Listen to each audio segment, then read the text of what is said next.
इन्नल हम्दुलिल्लाह हर तरह की तारीफ अल्लाह के लिए है। वनस्तईनुका वनस्तगफिरुका हम उसी से वनतूबु इलैक करते हैं और तौबा करते हैं। नहमदुल्लाह सुब्हानहु वनश्कुरुहु अला निअमिन अथनत बिहा अल-जवारिह वस्सराइर हमेशा हम उस वलहजत बिहा अल-अल्सुन वद्दमाइर सवाब की उम्मीद रखते हैं। हम्दन लिल-इलाहि बिइस्रि हम्दिन बकसरत अला फضलिन तकाथर फी इज़दियादी की हम के बाद हम है दाइमन फी कुल्लि वक़्तिन हमेशा हम उसका शुक्र बजा लाते हैं और क़यामत के दिन हम उससे सवाब की उम्मीद रखते हैं। मैं गवाही देता हूँ कि अल्लाह के अलावा कोई माबूद नहीं, वो यकता है, उसका कोई शरीक नहीं। ऐसी शहादत की बेहतरीन कलाम और बुलंद तरीन ज़ख़ीरा है। और मैं गवाही देता हूँ कि हमारे नबी मोहम्मद अल्लाह के बंदे और उसके रसूल हैं, जो पहले और पिछले तमाम लोगों में सबसे ज्यादा फसीह हैं। जिसने आपके तरीके की पैरवी की, वो फख्र और एहसास वाली कामयाबियों से सरफराज हुआ। अल्लाह का दरूद सलाम और बरकत नाज़िल हुआ आप पर, आपके रोशन सितारे आलो औलाद पर, बुलंद तरीन खुशखबरी पाने वाले आपके असहाब पर और लोगों पर जो अच्छी तरह से क़यामत के दिन तक इत्तिबा करें, जिस दिन राज़ खोले जाएंगे। अम्मा बाद, ऐ अल्लाह के बंदो, कौल व फ़ेल में अल्लाह से डरो, सुबह व शाम आजिज़ी में इंकिसारी और फरमाबरदारी करते हुए उसका तक़वा इख्तियार करो। इज्जत व अज़मत और सरबराही व कमाल हासिल करोगे। जो शख्स अल्लाह से डरेगा, अल्लाह उसके गुनाह मिटा देगा और उसे बड़ा भारी अजर देगा। वो तक़वा जो आखिरत का तोशा है, उसके साथ अल्लाह तबारक तआला का फरमाबरदार बनिए और हर जगह कजरों को छोड़िए। यही आपके लिए काफी है। आप वहीं ठहरिए जहाँ हिदायत ठहरी हो और आप वहीं रहे जहाँ पर परहेज़गारी और तक़वा हो। मुसलमानों, في जो हमारी مقاصد वसी और شريعتنا शानदार الغراء शरीयत के मकासिद में गौर करेगा, ألفاها वो حققت पाएगा कि इस أعظم शरीयत ने आदमी المصالح मनफ़अतों وأسنى और बुलंद المقاصد मकासिद को पूरा وزكت किया है। النفوس عن नफूस की البوائد आफतों और बुराइयों से والمفاسد पाक किया है فصاغت और इस तरह مجتمعا एक شريفا गैरतमंद शरीफ أنوفा मुआशरा तश्कील किया है, للآثام जो والمحرمات गुनाहों और عيوفا मुहर्रमात से وعن नफरत करता مساقط है الأدران और عزوفا गलत की खाइयों से وبذلك दूर भागता قادت है। और أمتنا इसी तरह हमारी المباركة बाबरकत उम्मत ने फ़ज़ाइल व मकारिम की क़ियादत की है और इज़्ज़तों और हुर्मतों का गायब दर्जा दिफा किया है। والمحارم الذروة والسنام وعلى غارب इस العصر टेक्नोलॉजी वाले ज़माने التقني में الأخاذ जिसने الذي अक़लों को سبى कैद कर दिया الأفهام है, अवाम व खास के وسحر कमजोर लोगों को الضعاف सेहत من ज़दा कर الخواص दिया है। एक والعوام नींद उड़ाने वाला, تبرز हिलाकत قضية खेज़ और उम्मत की वहदत مؤرقة व इत्तिहाद فاتكة को पारा पारा ولوحدة करने वाला الأمة मसला सामने आया وائتلافها है। ممزقة هاتكة अल्लाह تلكم आपकी يا हिफाजत رعاكم करे। الله वो मसला هي गिनावनी قضية मुतअस्सिबाना الشائعات अफ़वाहें, المقيتة बेलगाम बाहम المغرضة मुतनाक़िज़ अक़वाल और والافتراءات मुतआरिज़ المرسلة झूठी खबरें, المتناقضة जिनको फैलाने में والأخبار बेहैसियत, الكاذبة المتعارضة नातज़रबकार, والتي बेवकूफ़ يسعى और في गुमराह نشرها लोग कोशां हैं। مهازيل अगरार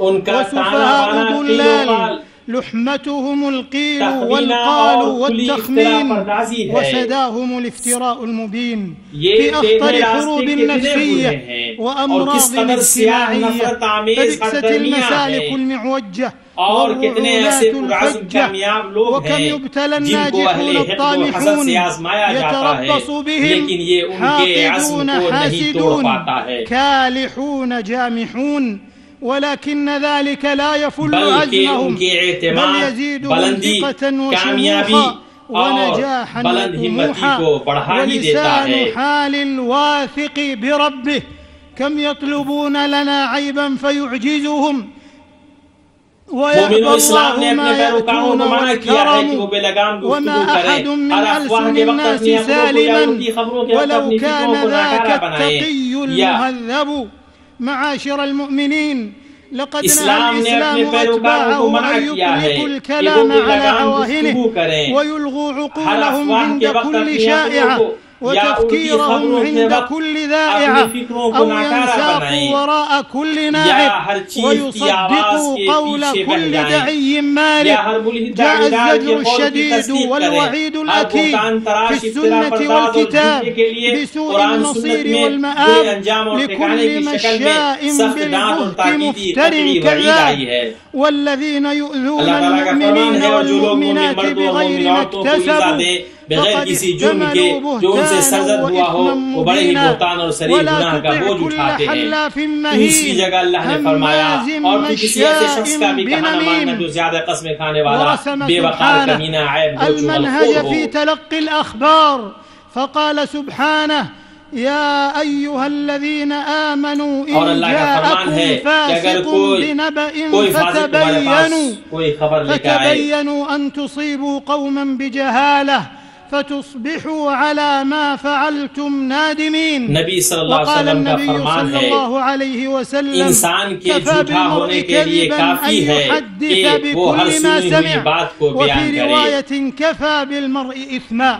कौन सी वईद और धमकी सख्त वईद से ज्यादा सख्त और शदीद है? कौन सी ऐसी तंबीह है जो बगैर तहकीक के कलाम को नकल करने के ताल्लुक से इस तंबीह से ज्यादा फायदामंद है? मिन अशद्दिर रिमाहिल मस्मूमा अफवाह और झूठी बातें वहदत और जमाअत के किले को तबाह बर्बाद करने में सख्त तरीन हथियारों में से है। इसने कितने बेकसूरों पर जुल्म और ज़्यादती की, बासफ़ा लोगों में फितने की आग भड़काई, कितने ही बंधन तोड़ दिए, जराइम का सबब बनी, रिश्ते और ताल्लुकात तोड़े, कितनी अज़मतों और तहज़ीबों के टुकड़े टुकड़े किए। उनसे अक़लमंद भले लोग भी महफूज नहीं रहे, यहाँ तक कि अंबिया और मुअज़्ज़ज़ रसूल भी नहीं। के मसीह अलैहिस्सलाम उनके और उनकी सिद्दीक़ा माँ के ताल्लुक से दुश्मनाना बुहतान ने शक पैदा कर दिया।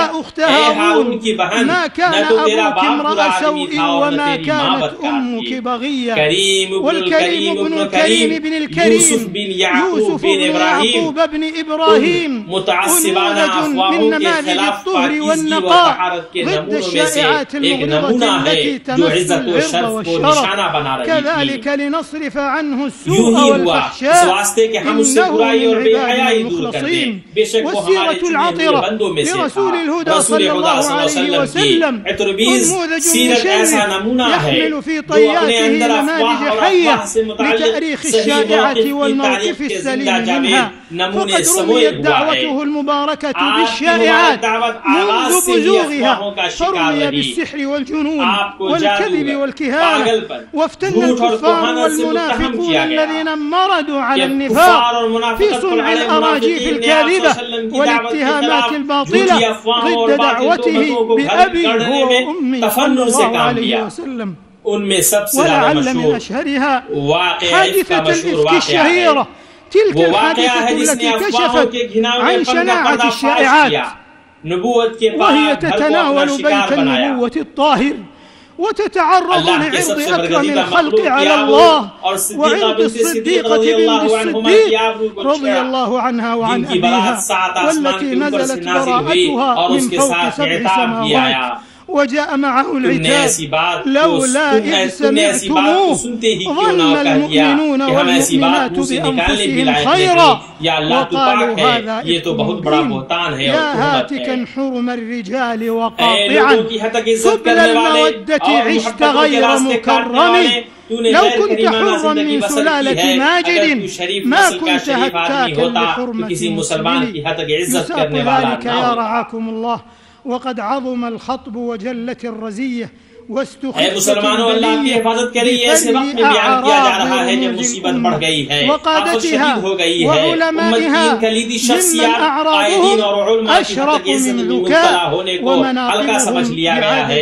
जिनकी इज्जतें चमकते शुअले से ज्यादा रोशन है, उनके मनाक़िब आसमान के तारों की तादाद के बराबर है, उन्हें उस बुराई का निशाना बनाया जाता है कि उनकी कद्र घटाई जाए, उनकी इज्जत पर हमला किया जाए और उन पर से एतमाद और मर्जियत का मकाम التغريدات والهاشتاقات. فإذا نظرت ثم رأيت ثرثرة ولآمة وهراء وفدامة وكثيرا قد سل للبهيمة أقلامه وصوب للجرم سهامه وجرد يا ويحه من لسانه حسامه طعنا في الأخيار البراء والمصلحين النزهاء الذين يحملون رسالة الأمة ويعيشون قضاياها وجراحها ويضمدون نزيفها ويرومون فرحها. जो उम्मत के मसाइल और उनकी तकलीफों को जी रहे हैं, उसके जख्मों की मरहम पट्टी कर रहे हैं और उनकी फलाह व कामयाबी चाहते हैं। नबी सल्लल्लाहु अलैहि वसल्लम का फरमान है, हर मुसलमान का दूसरे मुसलमान पर खून, माल और इज्जत हराम है। इसे रिवायत किया है। आप सल्लल्लाहु अलैहि वसल्लम ने मजीद वईद और डराते हुए फरमाया है, वो लोगों जो अपनी ज़बान से ईमान लाए और अब तक उनके दिलों में ईमान दाखिल नहीं हुआ है, तुम मुसलमानों की ग़ीबत न करो और उनके ऐबों के पीछे न पड़ो, इसलिए कि जो मुसलमानों के ऐब के पीछे पड़ेगा अल्लाह उसके ऐब के पीछे पड़ेगा, और अल्लाह जिसके ऐब के पीछे पड़ेगा उसको उसके घर में बेइज्जत कर देगा। इस हदीस को अहमद और अबू दाऊद ने रिवायत किया है। अलवक़ीअतु फी अहलिल इल्म वला सियमा अकाबिरुहुम फरमाते हैं, मैंने देखा कि जिसने भी लोगों के बारे में बातें बनाई वो खुद गिर गया है। अल्लाह यकून सालिहन व हुवा यक़अ फी सालिहीन। वक़ाल शेख़ुल इस्लाम इब्न तैमिय्यह रहमहुल्लाह वल-कलामु फी अन्नास यजिब अन यकून बिइल्म व अदल ला बिजहल व ज़ुल्म। लोगों के बारे में बात करने के लिए जरूरी है कि वो इल्म और अदल के साथ हो, जिहालत और जुल्म के साथ नहीं। लोगों की आबरू में पड़ना, उनका माल चोरी करने से ज्यादा सख्त है, तो उसका क्या होगा जिसकी ये आदत ही हो। ऐसी जिहालत के साथ आदमी तकलीफ करता है कि उसके शर और जुर्म की वजह से मुत्तकी का दिल कराता है और इज्जत को मतरून करता है, बेवकूफ को तक़वा हासिल नहीं। والتشويش ومطيتهم الهم والتحريش वसजियतुहुम इसारतु। तो क्या होगा उन लोगों का जिनका शिवा की तशवीश पैदा करना है, जिनकी सवारी फसाद अंगेजी है, जिनकी तबीयत इश्तियाल अंगेजी व फितना अंगेजी है, उनका लुग़त बदगुमानी है, उनकी डिक्शनरी अज़ियत रसानी और एहसान जताना है, वो इल्ज़ाम लगाने में तेजी करते हैं और बेवफाई और तानाज़नी में जल्दबाजी से काम लेते हैं, बकसर ऐब जोई और इताब करते हैं, गाली गलौज से भी नहीं रुकते, पहलू में वार करते हैं और पीछे की तरफ से तीरों से निशाना अम यहसुदून अन्नास अगर वो आपको किसी नेमत में देखेंगे तो हसद करेंगे और जब आप उनसे ओछल होंगे तो वो आपकी ग़ीबत करेंगे। ये लोगों से हसद करते हैं उस पर जो अल्लाह ताला ने अपने फज़ल से उन्हें दिया है। अगर वो किसी लग़ज़िश को सुनते हैं तो मारे खुशी के ले उठते हैं, अगर कोई नेकी जानते हैं तो छुपा लेते हैं। अदरों को घटाने, सलाहियतों में नक्स ढूंढने, मासूम और चीदा लोगों और शाकबाजों की सूरत बिगाड़ने के लिए रात व दिन काम करते हैं, अंधेरे में चमगादड़ की तरह हरकत करते हैं, पर्दे के पीछे से काम करते हैं। उनमें से किसी का कोई मुअय्यन नाम नहीं है या दूसरे लोगों की तरह कोई चेहरा है, बल्कि मुस्तआर नामों और भड़कीले नामों के पीछे चोरों की तरह भेस बदलते हैं। हकीकत में ये गद्दार और धोखेबाज हैं। ومدر هؤلاء أنهم ينشرون فضائل محسوديهم उनको नहीं मालूम कि जिनसे ये हसद कर रहे हैं उनके फज़ाइल को फैला रहे हैं और उन्हीं के ज़िक्र को बुलंद कर रहे हैं। أتاح لها لسان حسود لولا اشتعال النار فيما جاورت ما كان يعرف। अल्लाह तबारक तआला जब किसी छुपी हुई फजीलत को फैलाना चाहता है तो उसके लिए हासिदों की ज़बान मुहैया करता है। अगर करीब तरीन चीजों में आग न भड़के, उर्द की खुशबू मालूम न हो, ऐ बंदों की नियतों और उनकी सीरतों के पीछे पड़ने वालों, उन नाराज करने वाले कामों से रुक जाओ, ऐबों और इज्जतों के पीछे पड़ने से बाज आ जाओ, बशरी कमियों और खताओं को ढूंढने से रुक जाओ, इसलिए कि ये बोसीदा तबाह बर्बाद करने वाला बर्ताव है, कमीना और कमीनों और गुनाहगारों का रवैया है। अल्लाह तबारक तआला की शरीयत और उस रसूल पाक सल्लल्लाहु अलैहि वसल्लम के तरीके के मुखालिफ है जिनका कहना है खुशखबरी उसके लिए जिसका अपना ऐब उसे दूसरों के ऐब से मशगूल रखे। खुशखबरी उसके लिए जिसका अपना ऐब उसे दूसरों के ऐब से मशगूल रखे। इसे बाजार में अपनी मुस्नद में और बहकी ने अपनी शुअब में बयान किया है। इमाम अहमद व गैरुहु अन रसूलल्लाह सल्लल्लाहु अलैहि वसल्लम क़ाल अला उनब्बिउकुम बिशिरारिकुम अलमश्शाऊन बिन्नमीमह अलमुफर्रिकून बैन अलअहिब्बह المبتغون للبراء العيب। وقال بعض السلف أدركنا السلف الصالح وهم لا يرون العبادة في الصلاة والصيام ولكن في الكف عن أعراض الناس فكل لفظ معد في صحائفنا ليوم حشر ففيه الشر يندحر وزلة المرء في لفظ وفي خبر فصلهما كم دهانا اللفظ والخبر. ويا أيها المتسرعون في نقل الكلام المصون والمصدقون الناشرون للشائعات الطغام من المعرفات أو قنوات التحريض والفتنة.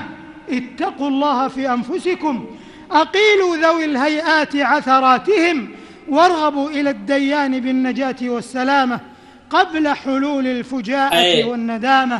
فاحفظ لسانك من طعن على أحد من العباد والنقل والكذب، وأنصف ولا تنتصف منهم، ونصحهم وقم عليهم بحق الله وانتدب. أعوذ بالله من الشيطان الرجيم.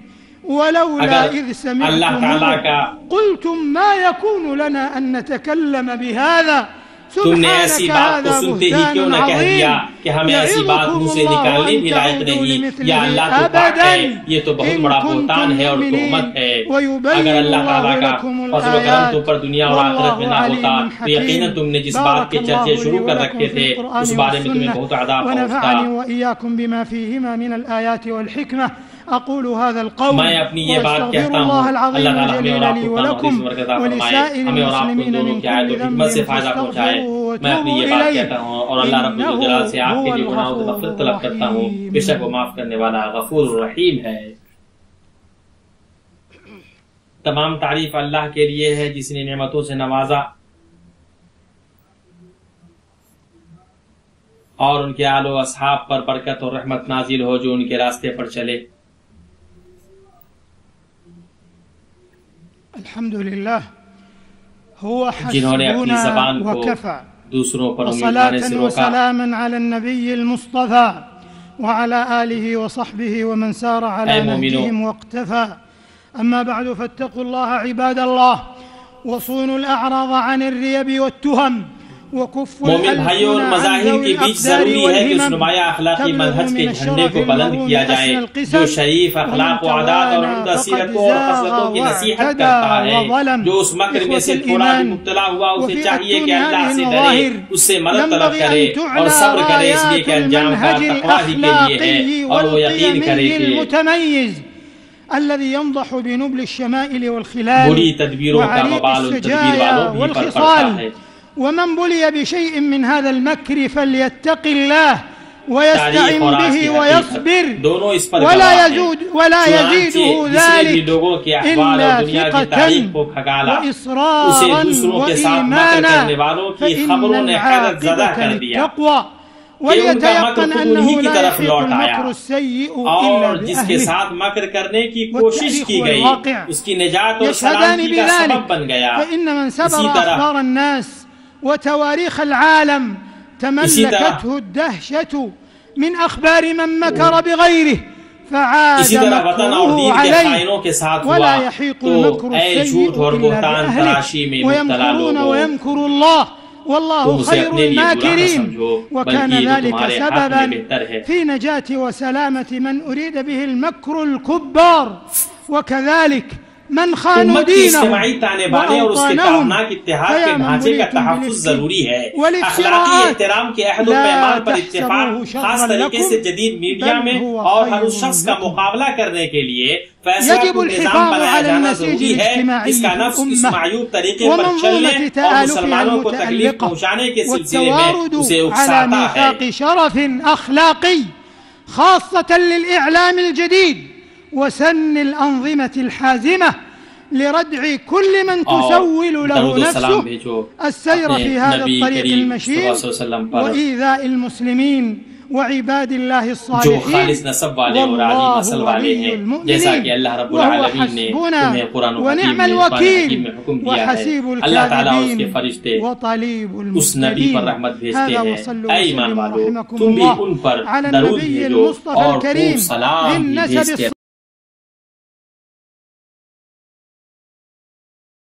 إن الله وملائكته يصلون على النبي يا أيها الذين آمنوا صلوا عليه وسلموا تسليما.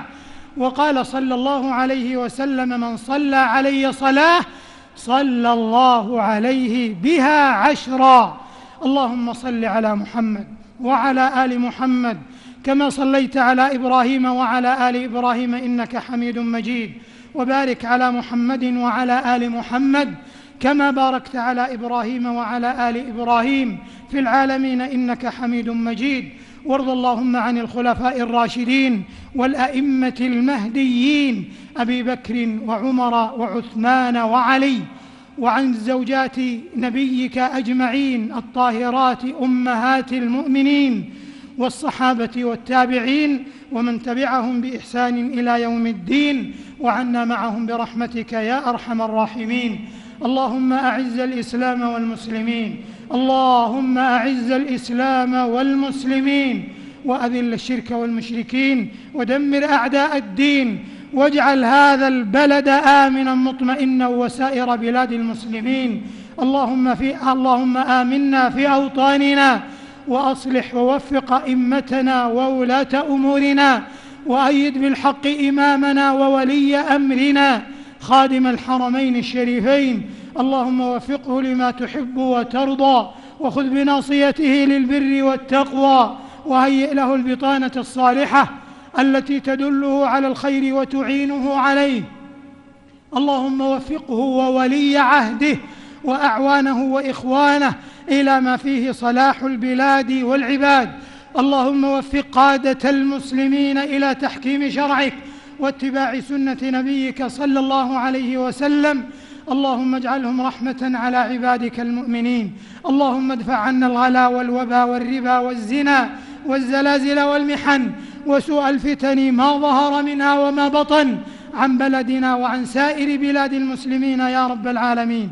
اللهم كن لإخواننا المجاهدين في سبيلك والمستضعفين في دينهم في كل مكان، اللهم كن لهم في فلسطين وفي بلاد الشام، اللهم كن لهم في العراق وفي اليمن وفي آراكان وفي كل مكان يا رب العالمين.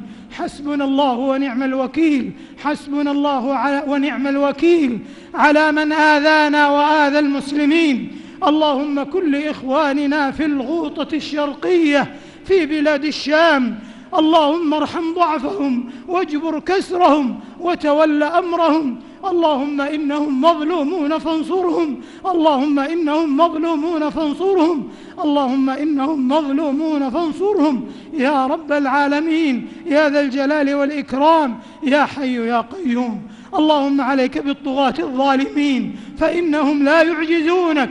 اللهم أنزل عليهم بأسك الذي لا يرد عن القوم المجرمين. اللهم اكفنا واكف المسلمين واكف قادتنا وولاة أمرنا وعلماءنا وسائر المسلمين شر الأشرار وكيد الفجار، ورد عنا كيد الكائدين وحسد الحاسدين وحقد الحاقدين يا ذا الجلال والإكرام. ربنا آتنا في الدنيا حسنة وفي الآخرة حسنة وقنا عذاب النار. اللهم أنت الله لا إله إلا أنت، أنت الغني ونحن الفقراء، أنزل علينا الغيث ولا تجعلنا من القانطين. اللهم أغيثنا، اللهم أغيثنا، اللهم أغيثنا. اللهم إنا نستغفرك إنك كنت غفارا فأرسل السماء علينا مدرارا. اللهم وفق جنودنا، اللهم وفق جنودنا ورجال أمننا المرابطين على ثغورنا وحدودنا. اللهم تقبل شهداءهم، اللهم عاف جرحاهم واشف مرضاهم ومكن لهم يا قوي يا عزيز، وأعدهم إلى بلادهم وأهليهم سالمين غانمين. ربنا تقبل منا إنك أنت السميع العليم، وتب علينا إنك أنت التواب الرحيم، واغفر لنا ولوالدينا ولجميع المسلمين والمسلمات الأحياء منهم والأموات إنك سميع قريب مجيب الدعوات. وآخر دعوانا أن الحمد لله رب العالمين.